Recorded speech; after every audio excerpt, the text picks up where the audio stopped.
Muito bom dia, seja bem-vindo ao nosso Reflexão e Vida dessa terça-feira. Estamos aqui para mais uma vez compartilhar a poderosa e preciosa Palavra de Deus. Essa palavra que é viva e eficaz e mais cortante do que qualquer espada de dois gumes, capaz de penetrar a divisão entre alma e espírito, juntas e medulas, e discernir os pensamentos e intenções do coração.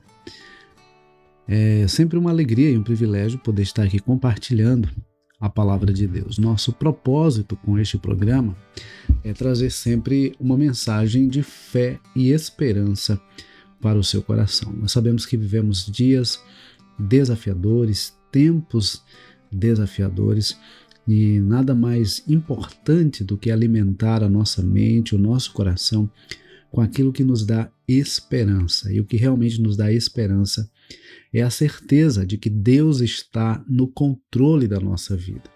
Nós precisamos conhecer a Deus. Deus nos criou para viver em comunhão com Ele. A melhor maneira de conhecer a Deus é através da palavra, através das Escrituras Sagradas. Então, nós precisamos realmente nos alimentar da palavra de Deus. E começar o dia refletindo na palavra de Deus é sempre uma bênção. Então, se você ainda não está inscrito, aproveita para se inscrever aqui no canal, clica aí em curtir para que o YouTube entenda que esse conteúdo é um conteúdo relevante e compartilhe o link desse programa aí nas suas redes sociais para que nós possamos, nesta terça-feira, alcançar um número ainda maior de pessoas com a palavra de Deus. Bom, vamos para a nossa reflexão de hoje. Eu quero começar a nossa reflexão de hoje perguntando como está o seu coração. Como está o seu coração? Como é que anda o seu coração? Está bem? Está mais ou menos? Está alegre? Está triste? Está preocupado? Está tranquilo? Está em paz? Como é que anda o seu coração?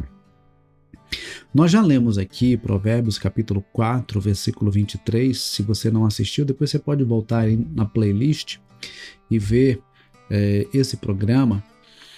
Provérbios 4, 23 diz: sobre tudo que se deve guarda o teu coração, porque dele procedem as fontes da vida. Jesus mais tarde vai dizer que é do coração que procedem os maus pensamentos, é do coração que procede todas as coisas ruins que o ser humano pratica. Não foi por acaso que Davi, depois de ter cometido adultério com Batseba e provocado a morte de Urias, o marido de Batseba, ele é confrontado pelo profeta Natã e ele reconhece o pecado que ele havia cometido contra o Senhor e ele faz um pedido ao Senhor. Ele diz: cria em mim, ó Deus, um coração puro e coloca em mim um espírito inabalável, um espírito estável. Então ele pede ao Senhor para que crie nele um coração puro, porque ele também entendia que o coração era a sede das emoções, a sede das decisões, a sede e a fonte de tudo aquilo que se reflete através dos nossos comportamentos, através das nossas palavras e através das nossas ações. Bom, a nossa reflexão de hoje ela está baseada no texto de Provérbios capítulo 15, versículos 13 a 15. Provérbios capítulo 15, versículos 13 a 15, que nos diz assim: o coração alegre embeleza o rosto. Algumas versões trazem a formoseia o rosto. Mas com a tristeza do coração, o espírito se abate. Você percebe agora por que eu perguntei a você agora há pouco sobre como anda o seu coração, como está o seu coração? Porque o texto que nós acabamos de ler, o versículo 13 de Provérbios capítulo 15, diz que o coração alegre, quando o coração está alegre, o rosto fica mais bonito, o semblante fica mais bonito. Quando as pessoas olham para nós, elas percebem a alegria estampada no nosso rosto como reflexo de um coração alegre. Mas a gente percebe também o texto dizendo que com a tristeza do coração o espírito se abate. Eu já vi pessoas dizendo que em determinadas circunstâncias da sua vida estava sorrindo por fora, mas chorando por dentro. A verdade é que a pessoa que sorri por fora, mas por dentro ela está chorando, ela não vai conseguir ficar por muito tempo fingindo que está tudo bem, quando na verdade não está. Então, o coração alegre, o coração em paz, o coração feliz, ele embeleza, ele aformoseia o rosto, ele se reflete no nosso semblante. Ao passo que um coração triste, um coração abatido, um coração inquieto, abate o espírito, abate o semblante, tira o vigor, mina as nossas forças. Como anda o seu coração? Seu coração está alegre ou seu coração está triste? Seu coração está em paz ou seu coração está inquieto? Você não precisa responder para mim essa pergunta, mas eu quero que você reflita nesta manhã sobre como anda o seu coração. Como está o seu coração nesse momento?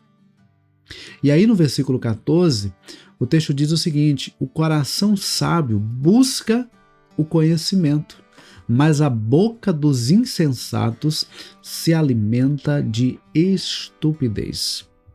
O coração sábio busca o conhecimento, o entendimento, mas a boca dos insensatos se alimenta de estupidez. Então aqui a gente vê a diferença entre o sábio e o insensato. O sábio é aquele que reconhece que não sabe tudo e precisa buscar o conhecimento. O sábio é aquele que tem um coração ensinável. O sábio é aquele que está aberto para aprender, disposto para conhecer aquilo que ainda não conhece. O tolo é aquele que acha que já sabe tudo.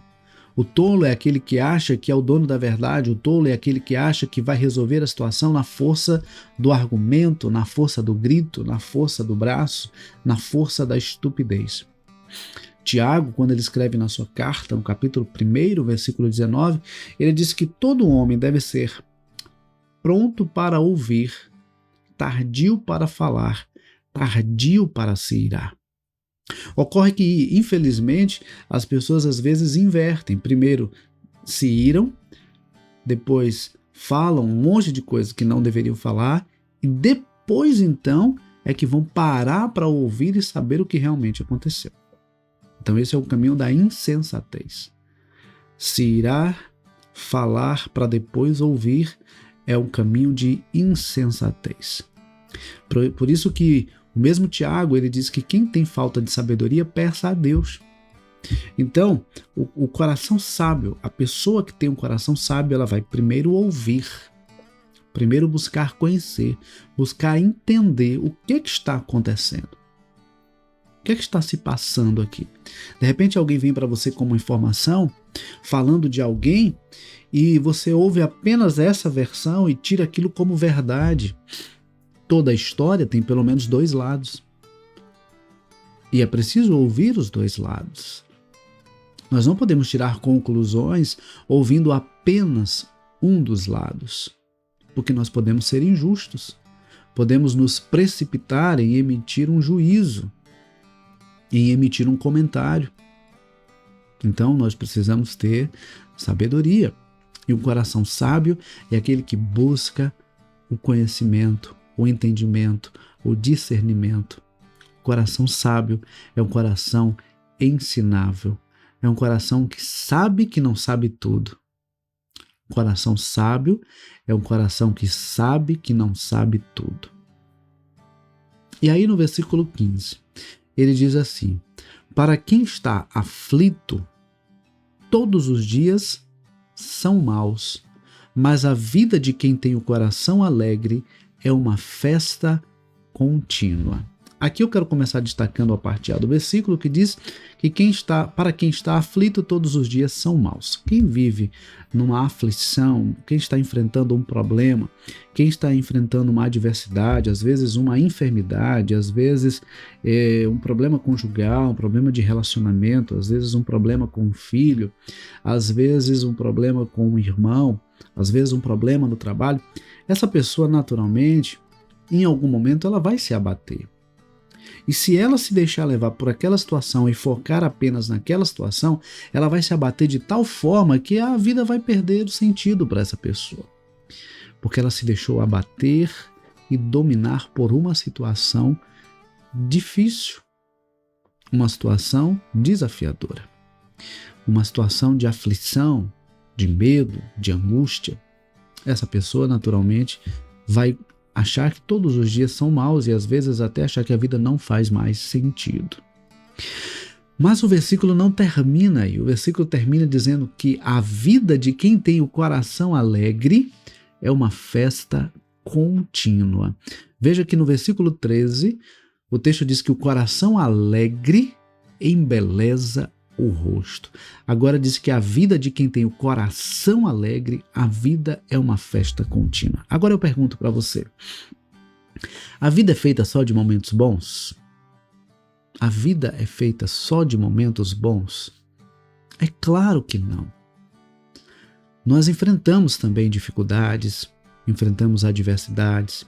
Jesus em momento nenhum, por exemplo, prometeu que a vida seria fácil. Pelo contrário, ele diz, no mundo tereis aflições, mas tenham bom ânimo, porque eu venci o mundo.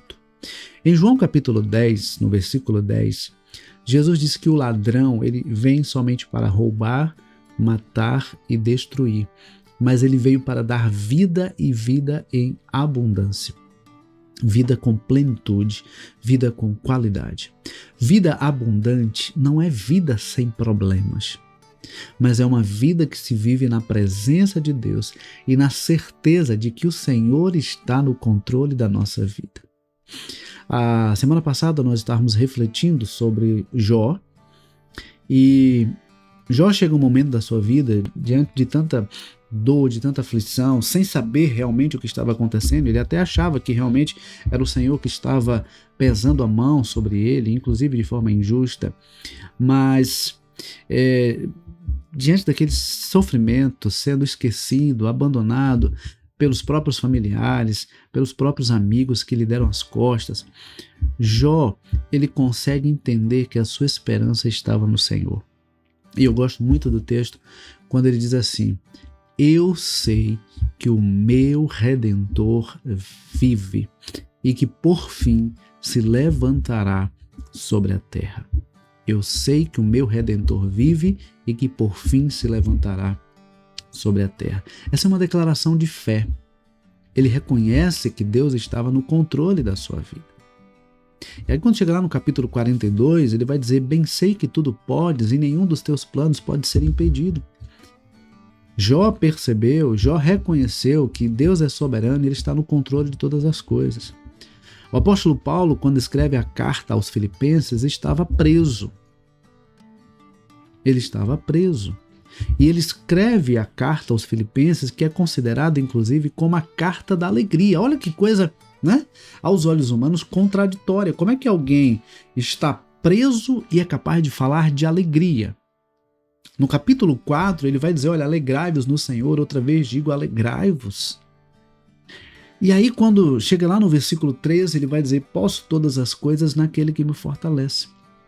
Mas observe que nos versículos 11 e 12, ele vai dizer que aprendeu a viver contente em toda e qualquer circunstância. Ele aprendeu a ter em abundância, mas também passar necessidade. Ser honrado, mas também ser humilhado. Ele aprendeu a viver em toda e qualquer circunstância. Sabe o que a gente aprende? Que o coração alegre é aquele que não se deixa levar e não baseia a sua esperança nas circunstâncias que o cercam. A pessoa verdadeiramente feliz é aquela que entende que Deus está no controle da sua vida, Deus está no controle da sua história, e por isso ela deposita a sua esperança única e exclusivamente em Deus, não nas circunstâncias.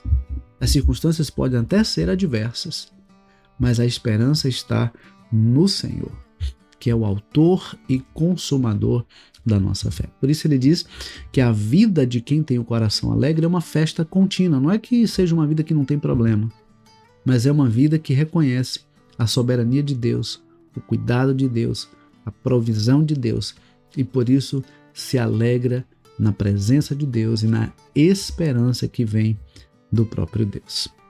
Que Deus nos abençoe e que essa palavra fique guardada em nosso coração. Para que nós tenhamos um coração alegre, nós precisamos alimentar o nosso coração com a palavra de Deus, com as escrituras sagradas, com aquilo que nos dá realmente esperança. Como o profeta Jeremias diz lá em Lamentações, quero trazer à memória aquilo que me dá esperança. Então, que nós possamos alimentar o nosso coração, a nossa mente, com aquilo que nos dá esperança. A certeza de que Deus está cuidando de nós. Que Deus nos abençoe. Estamos chegando ao final do nosso programa dessa terça-feira. Muito obrigado a você que está aqui conosco nesta manhã.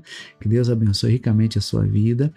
E eu gostaria que você compartilhasse o link desse programa com mais pessoas. Eu sei que você já pode até ter compartilhado com algumas pessoas, mas eu gostaria que você compartilhasse com outras pessoas, porque eu acredito que outras pessoas também precisam ouvir essa palavra que você ouviu nessa manhã, tá bom? Então, que Deus nos abençoe, que Deus nos conceda uma ótima terça-feira e, se Deus permitir, amanhã, 6:30 da manhã, nós estaremos aqui novamente, tá bom? Deus abençoe, um forte abraço e até amanhã, se Deus quiser.